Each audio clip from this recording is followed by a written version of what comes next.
ओम शांति। आज 26 अप्रैल 2024 के बाबा के अनमोल मधुर महावाक्य सुनेंगे। आज की मुरली में बाबा कहे, बच्चे तुम्हें रहना भी इसी दुनिया में है, शरीर निर्वाह अर्थ कर्म भी करना है, लेकिन साथ साथ ये बेहद की पढ़ाई के द्वारा बेहद की उन्नति भी करनी है। तो जितना अच्छी तरह से ये बेहद की पढ़ाई पढ़ेंगे उतनी उन्नति भी जरूर होगी। लेकिन इस पढ़ाई में सबसे डिफिकल्ट सब्जेक्ट है कि जब बाबा हम बच्चों को ये कहते हैं, बच्चे स्वयं को आत्मा समझना है और दूसरों को भी आत्मिक दृष्टि से देखना है कि यह आत्मा है और आत्मा आत्मा भाई भाई की दृष्टि विकसित हो। वृत्ति में भी यही बात रहे तो बाबा कहे तुम्हारी उन्नति होती रहेगी और फिर तुम्हारे मन के अंदर कभी कोई छीछी विकारी संकल्प नहीं आएंगे। तो बेहद की पढ़ाई के द्वारा ही इस तरह बेहद की उन्नति हमें करनी है। सुनते हैं आज के बाबा के अनमोल मधुर महावाक्य। ओम शांति। मीठे बच्चे, शरीर निर्वाह अर्थ कर्म करते हुए बेहद की उन्नति करो। जितना अच्छी रीति बेहद की पढ़ाई पढ़ेंगे उतनी उन्नति होगी। आज की मुरली से प्रश्न है, तुम बच्चे जो बेहद की पढ़ाई पढ़ रहे हो, इसमें सबसे उच्च डिफिकल्ट सब्जेक्ट कौन सी है? उत्तर, इस पढ़ाई में सबसे ऊंची सब्जेक्ट है भाई भाई की दृष्टि पक्की करना। बाप ने ज्ञान का जो तीसरा नेत्र दिया है, उस नेत्र से आत्मा भाई भाई को देखो। जरा भी आंखें धोखा न दे, किसी भी देहधारी के नाम रूप में बुद्धि न जाए, बुद्धि में जरा भी विकारी छीछी संकल्प न चले। यह है मेहनत। इस सब्जेक्ट में पास होने वाले विश्व के मालिक बन जाएंगे। जो इस सब्जेक्ट में पास हो गए अर्थात विश्व के मालिक बन जाएंगे। ओम शांति। बेहद का बाप बैठ बेहद के बच्चों को समझाते हैं। हर एक बात एक हद की होती है, दूसरी बेहद की भी होती है। इतना समय तुम हद में थे, अब बेहद में हो। तुम्हारी पढ़ाई भी बेहद की है। बेहद की बादशाही के लिए पढ़ाई है। इससे बड़ी पढ़ाई कोई होती नहीं। कौन पढ़ाते हैं? बेहद का बाप भगवान। शरीर निर्वाह अर्थ भी सब कुछ करना है, फिर अपनी उन्नति के लिए भी कुछ करना होता है। बहुत लोग नौकरी करते भी उन्नति के लिए पढ़ते रहते हैं। वहां है हद की उन्नति, यहां बेहद बाप के पास है बेहद की उन्नति। बाप कहते हैं, हद की और बेहद की दोनों उन्नति करो। बुद्धि से समझते हो हमको बेहद की सच्ची कमाई अब करनी है। यहां तो सब कुछ मिट्टी में मिल जाना है। जितना जितना तुम बेहद की कमाई में जोर भरते जाएंगे तो हद की कमाई की बातें भूलती जाएगी। सब समझ जाएंगे अब विनाश होना है। विनाश नजदीक आएगा तो भगवान को भी ढूंढेंगे। विनाश होता है तो जरूर स्थापना करने वाला भी होगा। अगर विनाश हो रहा है तो माना जरूर स्थापना करने वाला भी होगा। दुनिया तो कुछ भी नहीं जानती, उनकी ये सोचने समझने की क्षमता ही नहीं है। तुम प्रजापिता ब्रह्मा कुमार कुमारियां भी नंबरवार पुरुषार्थ अनुसार पढ़ाई पढ़ रहे हो। हॉस्टल में वह स्टूडेंट रहते हैं जो पढ़ते हैं, परंतु यह हॉस्टल तो न्यारी है। इस हॉस्टल में तो कई ऐसे ही रहते हैं जो शुरू में चले आए व रह गए, ऐसे ही आ गए। वैरायटी आ गए, ऐसे नहीं सब अच्छे आए, वैरायटी प्रकार के आए। छोटे छोटे बच्चे भी तुम ले आए, तुम बच्चों को भी संभालते थे, फिर उनमें कितने चले गए। बगीचे में फूल भी देखो, पक्षी भी देखो, कैसे टिकलू टिकलू करते हैं। ये मनुष्य सृष्टि भी इस समय ऐसे है। हमारे में कोई सभ्यता नहीं थी, सभ्यता वालों की महिमा गाते थे। देवताएं सभ्यता वाले थे तो उनकी महिमा गाते थे। क्या कहते थे? कहते थे हम निर्गुण हारे में कोई गुण नहीं। भल कितने भी बड़े आदमी आते हैं, फील करते हैं कि हम रचयिता बाप और रचना के आदि मध्य अंत को नहीं जानते हैं। फिर वह किस काम के? तुम भी कुछ काम के नहीं थे। अब तुम समझते हो बाप की कमाल है। बाप विश्व का मालिक बनाते हैं। जो राजाई हमसे कोई भी छीन नहीं सकते, ऐसे विश्व के मालिक बाबा बनाते हैं।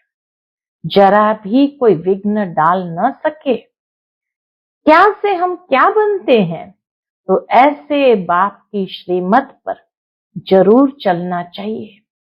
भल दुनिया में कितने ग्लानि हंगामे आदि होते हैं, ये कोई नई बात नहीं है। 5000 वर्ष पहले भी हुआ था, शास्त्रों में भी है, बच्चों को बताया है। यह जो भक्ति मार्ग के शास्त्र है वह फिर भक्ति मार्ग में पढ़ेंगे। इस समय तुम ज्ञान से सुखधाम में जाते हो, उसके लिए पूरा पुरुषार्थ करना चाहिए। जितना अब पुरुषार्थ करेंगे उतना कल्प कल्प होगा। अपने अंदर जांच करनी है, कहां तक हम उच्च पद पाएंगे। यह तो हर एक स्टूडेंट समझ सकते हैं। बाबा कहे यह तो हर एक स्टूडेंट अपने आप को देखते हुए समझ सकते हैं कि हम जितना अच्छा पढ़ेंगे उतना उच्च पद पाएंगे।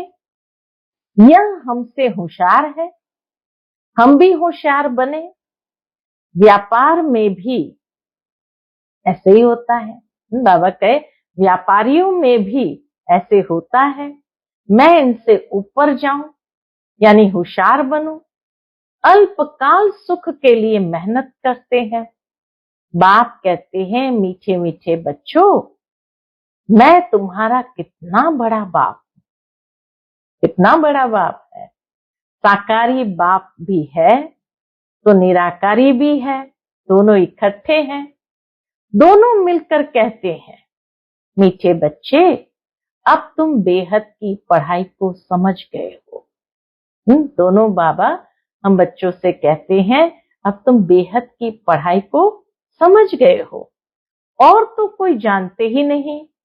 पहली बात तो हमको पढ़ाने वाला कौन है? बाबा कहिए सोचो अंदर में, हमको पढ़ाने वाला कौन है? भगवान क्या पढ़ाते हैं? राजयोग। तुम राज ऋषि हो, वह है हठ योगी। वे भी है ऋषि परंतु हद के। वह कहते हैं हमने घर बार छोड़ा है, इसलिए ऋषि कहते हैं।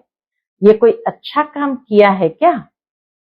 बाबा पूछते हैं घर बार छोड़कर जंगल में चले गए, फिर वापस शहर में आए, दूसरे के हाथ से खाना खाते हैं, तो बाबा कहे कोई अच्छा काम किया है क्या?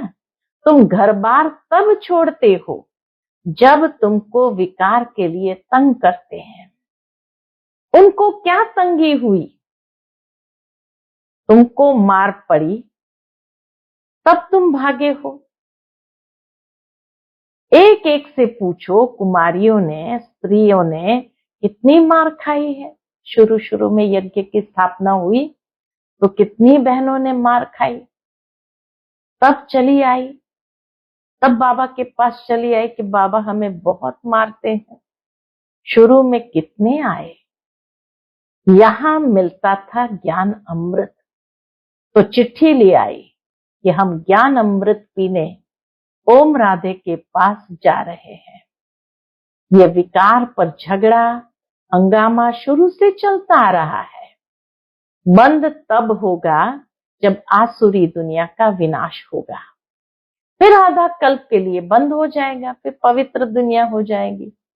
अभी तुम बच्चे बेहद के बाप से प्रारब्ध लेते हो।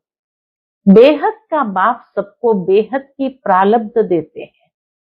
हद का बाप हद की प्रारब्ध देते हैं। वह भी सिर्फ बच्चों को ही वर्षा मिलता है, बच्चियों को नहीं।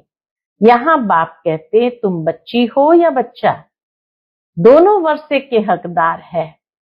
उस लौकिक बाप के पास भेद रहता है।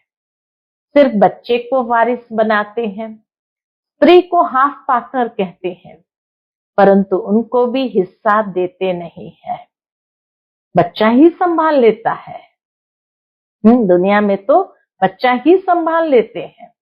बाप का बच्चों में मोह रहता है। ये बाप तो कायदे अनुसार सभी बच्चों को यानी सभी आत्माओं को वर्षा देते हैं। यहाँ बच्चे व बच्ची के भेद का मालूम ही नहीं। क्यों? क्योंकि आत्मिक दृष्टि आत्मिक वृत्ति है। तुम कितने सुख का वर्षा बेहद के बाप से लेते हो, फिर भी पूरा पढ़ते नहीं, पढ़ाई को छोड़ देते हो। बच्चियां लिखती है, बाबा फलाने ने ब्लड से लिख कर दिया है, अब नहीं आता है। ब्लड से भी लिखते हैं, बाबा आप प्यार करो या ठुकराओ, हम आपको कभी नहीं छोड़ेंगे। परंतु परवरिश लेकर फिर भी चले जाते हैं। बाप ने समझाया है ये सब ड्रामा है। कोई आश्चर्यवश भागंती होंगे, यहाँ बैठे हैं तो निश्चय है, ऐसे बेहद के बाप को हम कैसे छोड़े। ये तो पढ़ाई भी है, गारंटी भी करते हैं हम साथ ले जाएंगे। सतयुग आदि में इतने सब मनुष्य नहीं थे। अभी संगम पर सभी मनुष्य है, सतयुग में बहुत थोड़े होंगे। इतने सब धर्म वाले कोई भी नहीं रहेंगे। उसकी सारी तैयारी हो रही है। ये शरीर छोड़ शांति धाम चले जाएंगे। हिसाब किताब चुकतू कर जहां से आए हैं पाठ बजाने, वहां चले जाएंगे। वह तो होता है 2 घंटे का नाटक, और यह है बेहद का नाटक। तुम जानते हो हम उस घर के रहवासी हैं और है भी एक बाप के बच्चे। रहने का स्थान है निर्वाण धाम, वाणी से परे, वहां आवाज होता नहीं। मनुष्य समझते हैं ब्रह्म में लीन हो जाते हैं। बाबा कहते हैं आत्मा अविनाशी है, उनका कभी विनाश हो न सके। कितनी जीव आत्माएं हैं। अविनाशी आत्मा जीव द्वारा पाठ बजाती है। सब आत्माएं ड्रामा के एक्टर्स हैं। रहने का स्थान ब्रह्मांड व घर है। आत्मा अंडे मिसल दिखाई पड़ती है, वहां ब्रह्मांड में उनके रहने का स्थान है। हर एक बात को अच्छी रीति समझना है। नहीं समझते हैं तो आगे चलकर आप ही समझ जाएंगे। अगर सुनते ही रहेंगे तो हर एक बात की सूक्ष्मता को भी समझते जाएंगे। छोड़ देंगे तो फिर कुछ भी समझ नहीं सकेंगे। तुम बच्चे जानते हो ये पुरानी दुनिया खत्म हो, नई दुनिया स्थापन होती है। बाप कहते कल तुम विश्व के मालिक थे, अब फिर तुम विश्व के मालिक बनने आए हो। गीत भी है ना, बाबा हमको ऐसा मालिक बनाते हैं जो कोई हमसे छीन न सके। हाँ, ये धरती आसमान सब कुछ हमारा है। आकाश जमीन आदि पर हमारा अधिकार रहता है। इस दुनिया में देखो क्या क्या है, सब है मतलब के साथी। वहां तो ऐसे नहीं होगा। जैसे लौकिक बाप बच्चों को कहते हैं ये धन माल सब कुछ तुमको देकर जाते हैं, इनको अच्छी रीति संभालना। बेहद का बाप भी कहते हैं, तुमको धन माल सब कुछ देते हैं, तुमने हमको बुलाया है, पावन दुनिया में ले चलो, तो जरूर पावन बनाकर विश्व का मालिक बनाऊंगा। बाप कितना युक्ति से समझाते हैं। इसका नाम ही है सहज ज्ञान और योग। सेकंड की बात है, सेकंड में मुक्ति, जीवन मुक्ति। तुम अब कितना दूरांदेशी बुद्धि हो गए हो। यही चिंतन होता रहे कि हम बेहद के बाप द्वारा पढ़ रहे हैं, हम अपने लिए राज्य स्थापन कर रहे हैं, तो उसमें हम ऊंच पद क्यों न पाए, कम क्यों पाए? क्यों ऊंच पद न पाए, कम क्यों पाए? राजधानी स्थापन होती है, इसमें भी मर्तबे होंगे ना, दास दासियां ढेर होंगे, वह भी बहुत सुख पाते हैं। साथ में महलों में रहेंगे, बच्चों आदि को संभालते होंगे। बाबा कहे महलों में रहेंगे, संभालते होंगे, कितना सुखी होंगे। सिर्फ नाम है दास दासी। जो राजा रानी खाते वही दास दासी भी खाते हैं, प्रजा को तो नहीं मिलता है। दास दासियों का भी बहुत मान है, परंतु उनमें भी नंबरवार है। तुम बच्चे सारे विश्व के मालिक बनते हो। दास दासियां तो यहां भी राजाओं के पास होती है। प्रिंसेस की जब सभा लगती है, आपस में मिलते हैं। बाबा कहे प्रिंसेस की जब सभा लगती, आपस में मिलते हैं, तो फुल श्रृंगार किए हुए ताज आदि सहित होते हैं। फिर उनमें भी नंबरवार बड़ी शोभनीक सभा लगती है। उसमें रानियां नहीं बैठती है, वह पर्दे में रहती है। ये सब बातें बाप समझाते हैं। उनको तुम प्राणदाता भी कहते हो, जिय दान देने वाला, घड़ी घड़ी शरीर छोड़ने से बचाने वाला है। वहां मरने की चिंता नहीं होती है। यहाँ कितनी चिंता रहती है। थोड़ा कुछ होता है तो बुलाएंगे डॉक्टर को कि कहाँ मर न जाए। वहां डर की कोई बात नहीं। सतयुग में, स्वर्ग में डर की कोई बात नहीं। तुम काल पर जीत पाते हो तो कितना नशा रहना चाहिए। पढ़ाने वाले को याद करो तो भी याद की यात्रा हुई। बाप टीचर सतगुरु को याद करो तो भी ठीक है। जितना श्रीमत पर चलेंगे, मनसा वाचा कर्मणा पावन बनना है।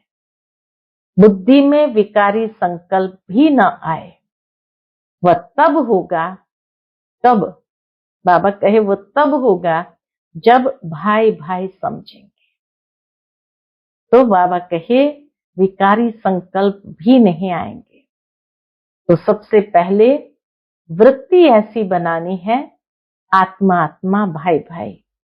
वृत्ति में होगा तो दृष्टि में आएगा। उसी दृष्टि से एक दूसरे को देखेंगे, और जब दृष्टि वृत्ति दोनों में आ गए तो फिर विकारी संकल्पों से मुक्त हो जाएंगे। बाबा कहे बहन भाई समझने से भी छीछी हो जाते हैं। सबसे अधिक धोखा देने वाली ये आंखें हैं। इसलिए बाप ने तीसरा नेत्र दिया है। तो अपने को आत्मा समझ, भाई भाई को देखो। इसको कहा जाता है ज्ञान का तीसरा नेत्र। बहन भाई भी फेल होते हैं तो दूसरी युक्ति निकाली जाती है कि अपने को भाई भाई समझो। बड़ी मेहनत है, सब्जेक्ट होती है ना, कोई बहुत डिफिकल्ट सब्जेक्ट होती है। ये पढ़ाई है, इसमें भी उच्च सब्जेक्ट है। कौन सी? तुम किसी के भी नाम रूप में नहीं फंस सकते हो। बहुत बड़ा इम्तिहान है, विश्व का मालिक बनना है। मुख्य बात बाप कहते हैं भाई भाई समझो। तो बच्चों को इतना पुरुषार्थ करना चाहिए, परंतु चलते चलते कितने ट्रेटर भी बन पड़ते हैं। यहाँ भी ऐसे होता है।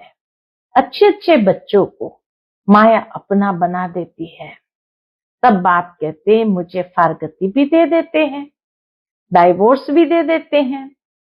फारगती बच्चे और बाप की होती है और डाइवोर्स स्त्री और पति का होता है।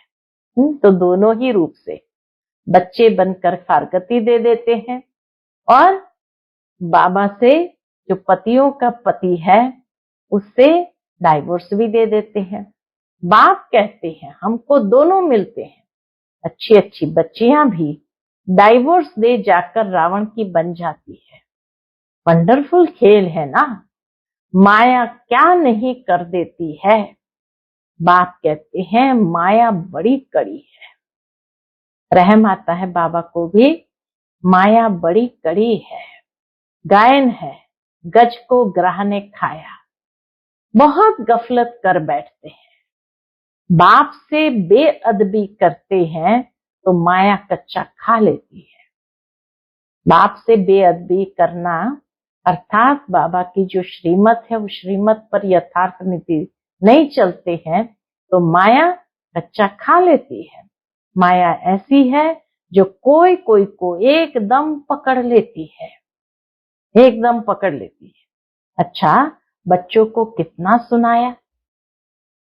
बाबा कहे बच्चों को कितना सुनाए, कितना सुनाओ। मुख्य बात है अलफ। मुसलमान भी कहते हैं सवेरे उठकर अलफ को याद करो। यह वेला सोने की नहीं है।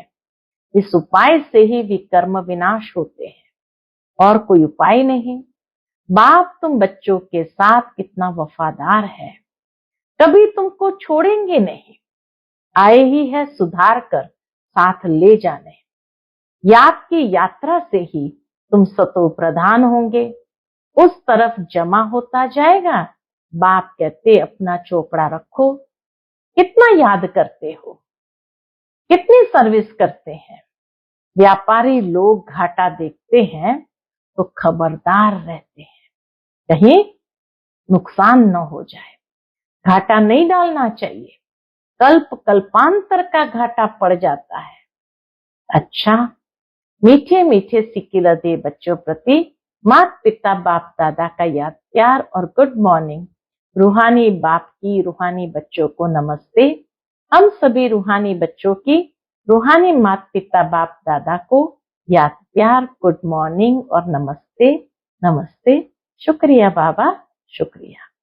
आज की मुरली से धारणा के लिए मुख्य सार है। पहली पॉइंट, मनसा वाचा कर्मणा पावन बनना है। बुद्धि में विकारी संकल्प भी न आए, इसके लिए आत्मा भाई भाई हूं यह अभ्यास करना है। किसी के नाम रूप में नहीं फंसना है। दूसरी पॉइंट, जैसे बाप वफादार है, बच्चों को सुधार कर साथ ले जाते हैं, ऐसे वफादार रहना है। कभी भी फारगती व डाइवोर्स नहीं देना। आज का बाप दादा का मधुर वरदान हम बच्चों के प्रति है। सदा हल्के बन बाप के नैनों में समाने वाले सहज योगी भव। सदा हल्के बन बाप के नैनों में समाने वाले सहज योगी भव। संगम युग पर जो खुशियों की खान मिलती है वह और किसी युग में नहीं मिल सकती। इस समय बाप और बच्चों का मिलन है, वर्षा है, वरदान है। वर्षा अथवा वरदान दोनों में मेहनत नहीं होती, इसलिए आपका टाइटल ही है सहज योगी। बाप दादा बच्चों की मेहनत देख नहीं सकते। कहते हैं बच्चे अपने सब बोझ बाप को देकर खुद हल्के हो जाओ। इतने हल्के बनो जो बाप अपने नैनों पर बिठाकर साथ ले जाए। बाप से स्नेह की निशानी है, बाप से स्नेह की निशानी है सदा हल्के बन बाप की नजरों में समा जाना। आज का स्लोगन है, नेगेटिव सोचने का रास्ता बंद कर दो तो सफलता स्वरूप बन जाएंगे। नेगेटिव सोचने का रास्ता बंद कर दो तो सफलता स्वरूप हो जाएंगे। नहीं तो जैसे जैसे सफलता की मंजिल की ओर आगे बढ़ते हैं तो उसमें कोई ना कोई नेगेटिव संकल्प आ जाता है।